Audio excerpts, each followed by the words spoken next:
Dear Thai, dear friends, and dear Sangha, my name is Priyanka, and I'm very happy to make this small contribution for the Winter Warmer Festival by reading from one of my favorite books by Thai, Reconciliation Healing the Inner Child. I'm very close to my inner child, and in my own process, in my own journey of healing and taking care of the needs of my inner child, this book has been very powerful and transformational. And every time I come back to this book and read from it, something new opens up for me, a new joy, a new smile. And I hope to share the same with you today. This book starts with a beautiful poem by Thai called The Destitute Child. Precious gems are everywhere in the cosmos and inside of every one of us. I want to offer a handful to you, my dear friend. Yes, this morning I want to offer a handful to you. A handful of diamonds that glow from morning to evening. Each minute of our daily life is a diamond that contains sky and earth, sunshine and river. We only need to breathe gently for the miracle to be revealed. Birds singing, flowers blooming. Here is the blue sky. Here is the white cloud floating. Your lovely look, your beautiful smile, all these are contained in one jewel. You, who are the richest person on earth and behave like a destitute son, please come back to your heritage. Let us offer each other happiness and learn to dwell in the present moment. Let us cherish life in our two arms and let go of our forgetfulness and despair. The child within. In each of us, there is a young, suffering child. We have all had times of difficulty as children, and many of us have experienced trauma. To protect and defend ourselves against future suffering, we often try to forget those painful times. Every time we are in touch with the suffering of past, we believe we can't bear it, and we stuff our feelings and memories deep down in our subconscious mind. It may be that we haven't dared to face this child for many decades. But just because we may have ignored the child doesn't mean she or he isn't there. The wounded child is always there, trying to get our attention. The child says, I am here, I am here. You can't avoid me. You can't run away from me.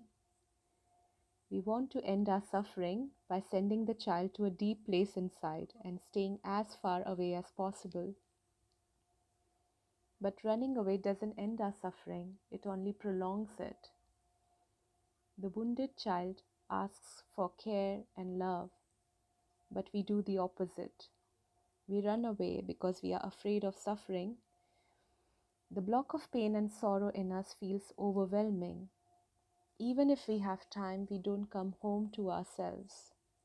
We try to keep ourselves constantly entertained, watching television or movies, socializing, or using alcohol or drugs, because we don't want to experience that suffering all over again.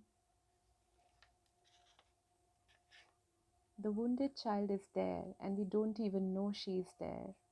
The wounded child in us is a reality, but we can't see her. That inability to see is a kind of ignorance. This child has been severely wounded. She or he really needs us to return. Instead, we turn away. Ignorance is in each cell of our body and our consciousness. It's like a drop of ink diffused in a glass of water. That ignorance stops us from seeing reality. It pushes us to do foolish things that makes us suffer even more, and that wound again the already wounded child in us. The wounded child is also in each cell of our body. There is no cell of our body that does not have the wounded child in it. We don't have to look far into the past for that child. We only have to look deeply and we can be in touch with him. The suffering of that wounded child is lying inside us right now in the present moment. But just as the suffering is present in every cell of our body, so are the seeds of awakened understanding and happiness handed down to us from our ancestors. We just have to use them. We have a lamp inside us, the lamp of mindfulness, which we can light any time. The oil of that lamp is our breathing, our steps, and our peaceful smile. We have to light up that lamp of mindfulness so that light will shine out and the darkness will dissipate and cease. Our practice is to light up the lamp. When we become aware that we have forgotten the wounded child in ourselves, we feel great compassion for that child and we begin to generate the energy of mindfulness. The practices of mindful walking, mindful sitting, and mindful breathing are our foundation. With a mindful breath and mindful steps, we can produce the energy of mindfulness and return to the awakened wisdom lying in each cell of our body. That energy will embrace us and heal us and will heal the wounded child in us. Listening. When we speak of listening with compassion, we usually think of listening to someone else. But we must also listen to the wounded child inside us. Sometimes the wounded child in us needs all our attention. That little child might emerge from the depths of your consciousness and ask for your attention. If you're mindful, you will hear his or her voice calling for help. At that moment, instead of paying attention to whatever is in front of you, go back and tenderly embrace the wounded child. You can talk directly to the child with the language of love, saying, "In the past, I left you alone. I went away from you. Now I'm very sorry. I'm going to embrace you." You can say, "Darling, I'm here for you. I will take good care of you. I know that you suffer so much. I have been so busy. I have neglected you. And now I have learned a way to come back to you." If necessary, you have to cry together with that child. Whenever you need to, you can sit and breathe with the child.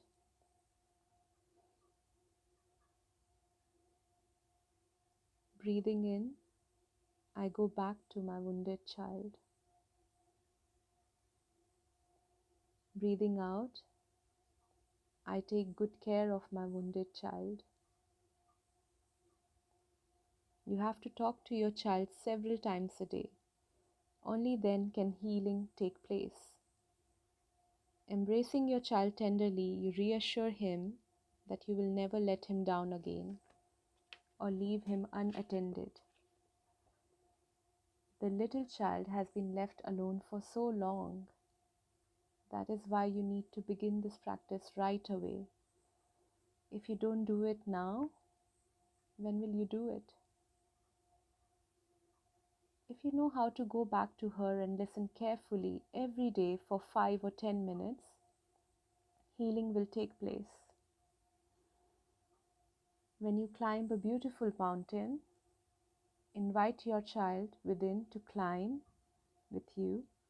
When you contemplate the sunset, invite her to enjoy it with you. If you do that for a few weeks or few months, the wounded child in you will experience healing. With practice, we can see that our wounded child is not only us. Our wounded child may represent several generations. Our mother may have suffered throughout her life. A father may have suffered. Perhaps our parents weren't able to look after the wounded child in themselves. So when we are embracing the wounded child in us, we are embracing all the wounded children of our past generations. This practice is not a practice for ourselves alone, but for numberless generations of ancestors and descendants. Our ancestors may not have known how to care for their wounded child within, so they transmitted their wounded child to us. Our practice is to end this cycle. If we can heal a wounded child, we will not only liberate ourselves, but we will also be able to liberate whoever has hurt or abused us.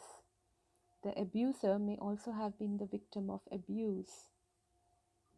There are people who have practiced with their inner child for a long time, who have had a lessening of their suffering and have experienced transformation. Their relationships with their family and friends have become much easier. We suffer because we have not been touched by compassion and understanding. If we generate the energy of mindfulness, understanding, and compassion for our wounded child, we will suffer much less. Before, we may have been suspicious of everything and everyone. Compassion helps us to relate to others and restore communication. The people around us, our family and friends, may also have severely wounded child inside. If we have managed to help ourselves, we can help them. When we have healed ourselves, our relationship with others become much easier. There's more peace and more love in us. Go back and take care of yourself. Your body needs you. Your feelings need you. Your perceptions need you. The wounded child in you needs you. Your suffering needs you to acknowledge it. Go home and be there for all these things. Practice mindful walking and mindful breathing. Do everything in mindfulness so you can really be there, so you can love. Thank you, and I hope you enjoyed this beautiful reading.